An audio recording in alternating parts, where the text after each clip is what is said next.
নরসিংদীতে ইউপি সদস্য ও সাবেক ছাত্রলীগ নেতা আমির হোসেনকে কুপিয়ে হত্যা করেছে প্রতিপক্ষের লোকজন। আজ মঙ্গলবার 22 এপ্রিল দুপুরে সদর উপজেলার আলোকবালিতে এ হত্যার ঘটনা ঘটে। নিহত আমির হোসেন সদর উপজেলার আলোকবালি ইউনিয়ন পরিষদের ৩ নং ওয়ার্ড সদস্য ও ইউনিয়ন ছাত্রলীগের সাবেক সাধারণ সম্পাদক। তিনি আলোকবালি গ্রামের আব্দুল হক মিয়ার ছেলে। পুলিশ ও নিহতের স্বজনরা জানান, চরাঞ্চলে প্রতিপক্ষের সাথে বিরোধ থাকায় ৫ আগস্টের পর থেকে এলাকা ছাড়া ছিলেন ইউপি সদস্য আমির হোসেন সরকার। প্রবাস ফেরত বাইকে দেখতে মঙ্গলবার বাড়ি ফেরেন তিনি। এ সময় প্রতিপক্ষের লোকজন দেশীয় অস্ত্রশস্ত্র নিয়ে আমির হোসেনের উপর হামলা চালায়। এতে ধারালো অস্ত্রের আঘাতে গুরুতর আহত হয় আমির হোসেন। স্বজনরা গুরুতর আহত অবস্থায় উদ্ধার করে স্পিড বোটে করে নরসিংদী সদর হাসপাতালে নিয়ে গেলে চিকিৎসক তাকে মৃত ঘোষণা করেন।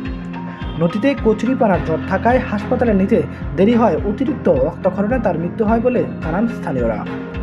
খবর পেয়ে পুলিশ ঘটনাস্থল পরিদর্শন করেছে, মরদেহ উদ্ধার করে পুরো ঘটনাটা বলো। শুনছি আর কি যে পূর্ব শত্রুতার হিসেবে যে আলোকবালি ৩ নম্বর তাকে মারধর হয় পুলিশের মধ্যে।